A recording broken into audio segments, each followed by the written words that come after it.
šodien bija ļoti būtisks notikums. Tika parakstīts memorands, ko parakstīja 18 dalībnieki. Memorands par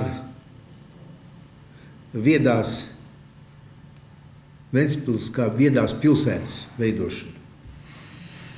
Tur tas galvenais akcents ir uz IT un informāciju tehnoloģiju attīstību, veidojot kā tādu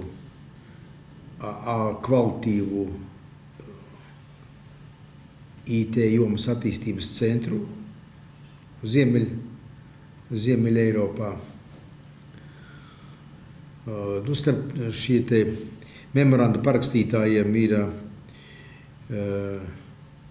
ir gan Latvijas universitāte, gan digitālais centrs, augsto tehnoloģiju parks, pašvaldība, brīvos pārvalde un apmēram 10 komersanti, tā skaitā, kas pārstāv IBM, Microsoft un tā.